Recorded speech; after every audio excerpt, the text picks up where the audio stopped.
So up until now, most of my videos have been around cool and fun gadgets that you can play with in the AI space to make art and videos and 3D objects and to get it to do monotonous tasks for you like build Google spreadsheets and things like that. But because I want this channel to sort of give everybody the TLDR of what's going on in AI right now, I can't avoid this topic anymore, and that's the topic of the negatives of AI, the downsides, the scary stuff, the riskiness of AI. That is the hottest topic in the world of AI right now, and if I'm being true to my word of giving you the TLDR in the AI space, this is what's going on in the moment. This is the big talk of the AI space. This week, a ton of big names in the AI space all signed an open letter to pause the advancements of large language models that are more powerful than GPT-4 for at least 6 months. The paper states that recent months have seen AI labs locked into an out-of-control race to develop and deploy ever more powerful digital minds that no one, not even their creators, can understand, predict, or reliably control. The paper asks, should we let machines flood our information channels with propaganda and untruth? Should we automate away all the jobs, including the fulfilling ones? Should we develop non-human minds that might eventually outnumber, outsmart, obsolete, and replace us? Should we risk loss of control of our civilization? They go on to state powerful AI systems should be developed only once we are confident that their effects will be positive and their risks will be manageable. They call on all AI labs to immediately pause for at least 6 months the training of AI systems more powerful than GPT-4. They then say if such a pause cannot be enacted quickly, governments should step in and institute a moratorium. These protocols should ensure that systems adhering to them are safe beyond a reasonable doubt. They also say AI developers must work with policymakers to dramatically accelerate development of robust AI governance systems, including new and capable regulatory authorities dedicated to AI oversight and tracking of highly capable AI systems and large pools of computational capability, provenance and watermarking systems to help distinguish real from synthetic and to track model leaks, a robust auditing and certification ecosystem, liability for AI-caused harm, robust public funding for technical AI safety research,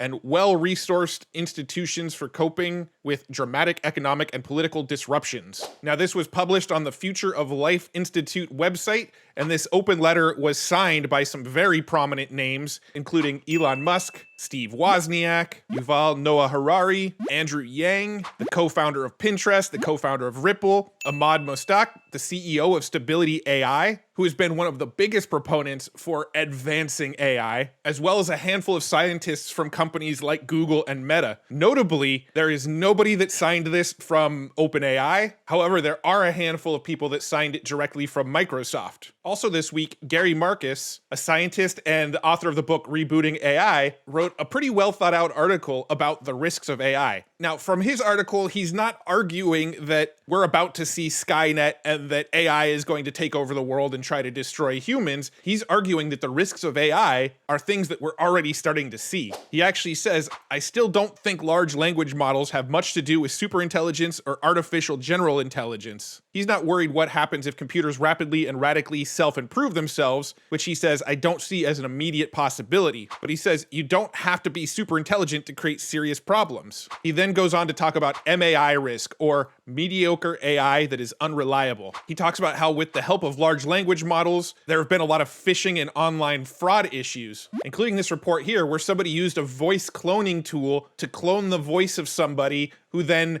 called that person's parents and scammed them out of money, pretending to be the person that they changed their voice to. It says here, a Houston, Texas couple was scammed out of $5,000 after thieves used artificial intelligence to clone their son's voice and tell the parents he was in trouble. The scammer, disguised as their son, told them that he had hit a pregnant woman, was going to be jailed, and was badly injured in the crash. This is just one example of the type of issue that he's referring to as AI gets more prolific. He says we need to stop worrying just about Skynet and robots taking over the world and think a lot more about what criminals, including terrorists, might do with large language models and what, if anything, we might do to stop them. In this tweet here, Gary says phishing and online fraud can be created faster, much more authentically, and at significantly increased scale. Large language models can be abused to mislead potential victims into placing their trust in the hands of criminal actors. Large language models may facilitate terrorist activities. He also says perhaps coupled with mass AI-generated propaganda, large language model enhanced terrorism could in turn lead to nuclear war or the deliberate spread of pathogens worse than COVID-19. Many people could die, civilizations could be utterly disrupted. Also in the news this week, the US government is gearing up for an AI antitrust fight. They're worried about the big companies like Google and Microsoft and OpenAI all having too much power with these large language models in their hands. The FTC chair says, as you have machine learning that depends on huge amounts of data and also depends on huge amounts of storage, we need to be very vigilant to make sure that this is not just another site for the big companies becoming bigger and really squelching rivals. Also this month, Google put out a statement on their website talking about a shared agenda for responsible AI progress. Now, Google seemingly has been behind the race in AI right now, rolling out stuff slower than Microsoft and OpenAI and some of these other companies, but mostly due to their own concerns over ethical reasons and the harm that it could produce if they release these models. But now they find themselves thrown into this race where other companies like OpenAI and Microsoft are rushing products to the market, likely before they're really ready, and Google is getting a lot of flack for essentially trying to keep up with companies releasing products that probably weren't totally ready for public consumption yet. In this article, Google calls for shared industry standards and sound government policies that promote progress while reducing risks of abuse. Now, with all of these calls for pumping the brakes on AI from big corporations, government, and billionaires, what is the general consensus among users of these tools? Well, prominent voice in the tech and AI scene, Robert Scoble, asked this question. Let's say USA pauses its AI development. Will China? No. Can we afford to fall 6 months behind? Here's a good counterargument from Ahmad, the CEO of Stability AI. He said, oh, I forgot to mention one thing. Nobody is launching runs bigger than GPT-4 for 6 to 9 months anyway. Why? Because it needs new H100 TPU v5 clusters anyway to get scale above, which are 6 to 9 months away after being installed, burned in, optimized, etc. Good time for thinking. So he's essentially saying there's going to be a pause for 6 to 9 months anyway because the compute power isn't really there to go much further beyond GPT-4 anyway. Brendan O'Donoghue, who's a research scientist at DeepMind, says, I don't think a pause makes sense. I would like to see a lot more investment in alignment and safety research and engineering, though. We need more practical AI alignment work and less waffling about Rocco's basilisk and other similar fantasies. I personally took to Twitter and asked what people think, and as you can see, it was quite a hot button topic here. Silky Han from Heist Online agrees that it's time to slow down. All Your Tech says, are other countries going to stop? Governments? I doubt it. We've already let the genie out of the bottle. Scotty says, I think the only ones that are beyond GPT-4 are OpenAI currently, so it really is just a petition for them to pause while everyone else is free to continue. Now, personally, I agreed and said, Sam Altman is notably not someone who signed the agreement, but as Ahmad also pointed out earlier today, OpenAI did put out a statement saying, we think it's important that efforts like ours submit to independent audits before releasing new systems. At some point, it may be important to get independent review before starting to train future systems, and for the most advanced efforts to agree to limit the rate of growth of compute used for creating new models. We think public standards about when an AGI effort should stop a training run, decide a model is safe to release, or pull a model from production use are important. Finally, we think it's important that major world governments have insight about training runs above a certain scale. So it actually does seem that the people over at OpenAI tend to agree with this idea that maybe we should slow down a little bit and that there should be some more government oversight into how all of this AI stuff is handled. Esteban here says, at best, it's naive and childish to think that an open letter will stop state nations and companies from pursuing more powerful models. At worst, it's disingenuous and a way to stop the competition from getting a stronger lead. Ivan Skellin here says, I think the motivations are as mixed as the pool of people signed, ranging from genuine concerns on one side to desire for slowing down the front runners in order to bargain/catch up with them. I tend to think there's probably some truth to that. Now, much of the replies on this Twitter thread are essentially saying the genie's out of the bottle, cat's out of the bag, there's no slowing this down. Some companies may try to stop the progress, but that's only going to give other companies time to catch up. And even if there is government involvement, the bad actors that want to use this technology for harmful use cases, well, regulation's probably not going to slow them down or stop them at all. looking at what people say over on Hacker News about all of this latest information, you tend to get responses like this: the virtue signal of all virtue signals. We do not live in a society where an article like this will have any impact. This is merely an attempt to buy time because they're behind and want to have a chance to catch up. Work will progress whether they like it or not. Another response: this would be totalitarian. This is arguing for a group of people to have the power to decide some field is unsafe as per some vague, unverifiable criteria, then set up a police structure to verify compliance, all outside of the safeguards of democratic or judicial norms. So it's a very, very hot button issue among the AI world right now. There's a lot of debate, and I wanted to sum it up by going to our AI overlord and asking GPT what it thinks. So I asked, what are some arguments for pausing the advancement of large language models? Number one, unintended consequences. Pausing the development of large language models would allow researchers and policymakers to assess the potential unintended consequences and risks associated with their deployment, such as misinformation, fraud, and criminal misuse. 2. AI safety and control. A pause would provide time to develop and implement more robust safety measures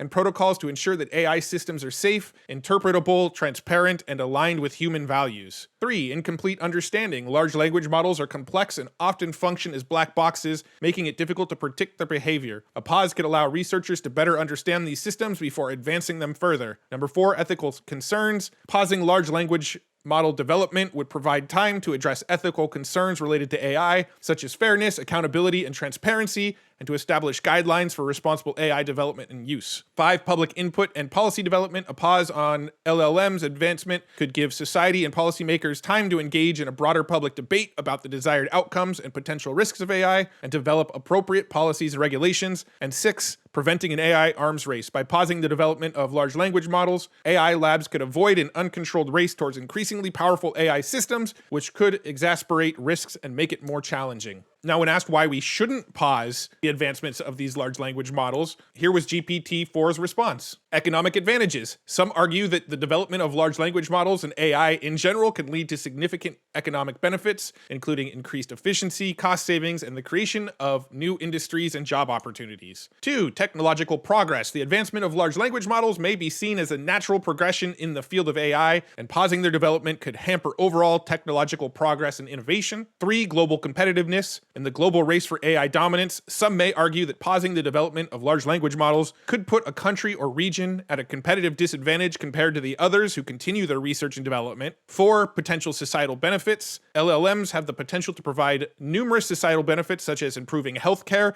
education, and environmental sustainability. Pausing their development could delay the realization of these benefits. 5. Addressing risks through regulation. Instead of pausing the development of large language models, some experts may argue that the focus should be on creating and enforcing appropriate regulations and safety measures that mitigate the risks associated with AI. And 6. Better AI safety research. The development and deployment of advanced AI models can help researchers better understand the challenges and risks associated with AI, allowing them to develop more effective safety measures. I let the current large language model champion debate itself on this issue. On one hand, we don't totally know all of the unintended consequences that may come from this technology, and we could probably use some time to really think things through and really figure out how do we put regulation and safety controls and safeguards on top of this technology. But on the other hand, this would sort of stall progress. And what sort of advancements can we make in a shorter amount of time that could help in industries like healthcare and education and improving the environment? And who does get to make the rules and decide what is good for us and not good for us? And if some of the big companies that we're aware of and are comfortable with put pauses on it, who's behind the scenes, who's not putting pauses on it? It's a very, very nuanced discussion, and it's going to play out very interesting as governments get more involved,